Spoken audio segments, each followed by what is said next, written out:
It's amazing seeing the mix of different species and people and kinds of characters. We're in these incredible, fantastic worlds and planets. Because this franchise is so large and so huge and so tremendous, there are many stories that have yet to be told. Take 9, Mark. Set a course for Pagano. When you're working inside of the motion capture volume, you have cameras on the ceilings, on the sides, and on your face. And they're capturing every single bit of your biomechanics. We can literally run and chase each other and jump and take swings at each other, so it's the closest to playing in my backyard at 8 years old of any job I've ever had. Action. Please welcome Cameron Monaghan to the stage. I'm Cameron Monaghan. I play Cal Kestis in Star Wars Jedi Fallen Order. Cal was a young Jedi Padawan during Order 66 when all of his kind were murdered. He escaped and managed to hide out on the scrap planet of Bracca. He became a scrap worker and someone in hiding and someone kind of paranoid and fighting for his life. What's this? A Bracca scrap rat playing Jedi. And also, he's rough around the edges, and I think he kind of does like to fight, too.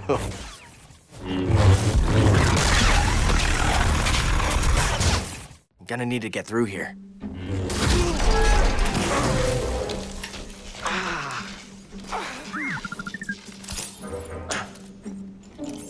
Healing stim. You're full of surprises.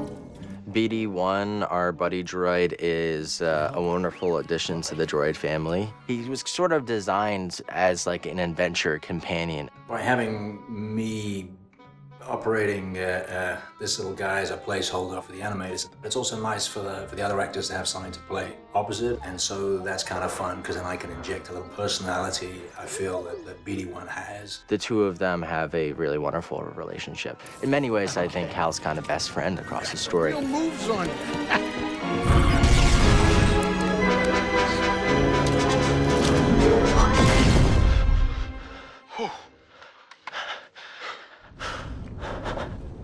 Okay, shut that thing off and grab some seed.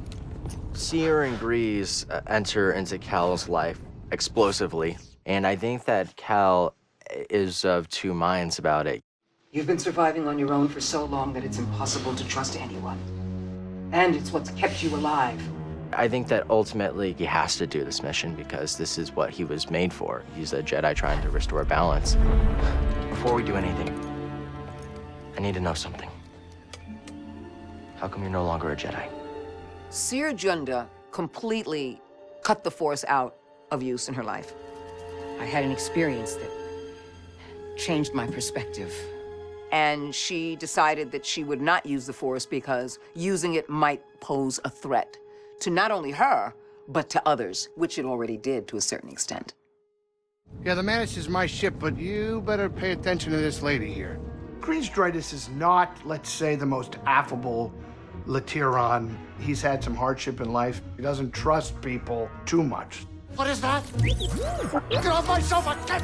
I hope you found something better out there than this droid. Oh, calm down, Grease. He's got something he's running from, and it puts our hero in a very precarious position.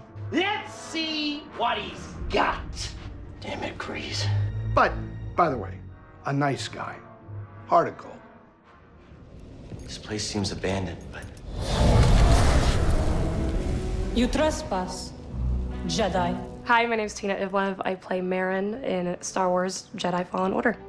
You must be a Night Sister. Dothamir is forbidden to you. Leave at once. Easy. She's from a coven that is extinct now. She's the last of her kind.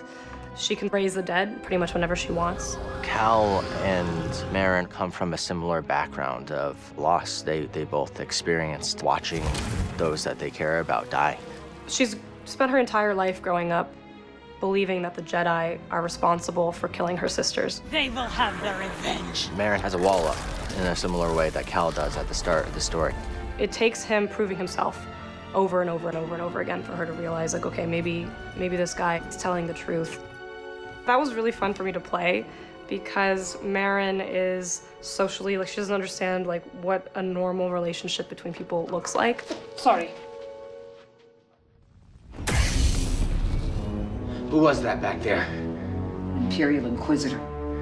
She's a Force user hunting Jedi survivors. My name is Elizabeth Grujon, and I play the second sister.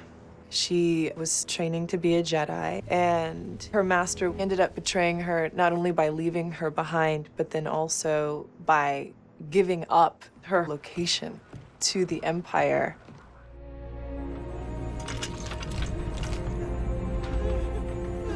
It plays out in such an angry and powerful way when she becomes a second sister. What it taught her is to love is to die, and to kill is safety. She was tortured to the point in which psychologically and emotionally the damage had been done. She's already lost everything, so she doesn't care about dying. There's a recklessness. It's like, I'll jump on the top of your ship and bring it down while I'm on it. Like, I don't care. I'm doing a dialect as the character, which just came to me very naturally. Who's your master? Padawan? Someone I killed, perhaps?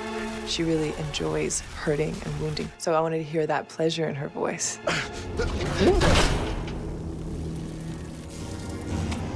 Not bad. You're learning. And cut. Okay. Now, I've done a lot of character makeup stuff where I've sat in a makeup chair for 4 hours, 5 hours before I got to the set. Getting to put grease-dritis on and not have to go to the makeup chair, that's an extraordinary gift. The cast and crew become such a family. We do warm-ups together before every rehearsal. We have breakfast and lunch together every day, so it feels like, hey, like, these are my people. I hope that people walk away with a really wonderful sense of these characters, of the adventure and story that they've been along for the journey with. You know, the story is about learning to trust and trusting in the Force and what that means. It's about coming together for a mutual purpose and to trust in the fact that ultimately, if you do the work, then maybe, just maybe, the tide will change.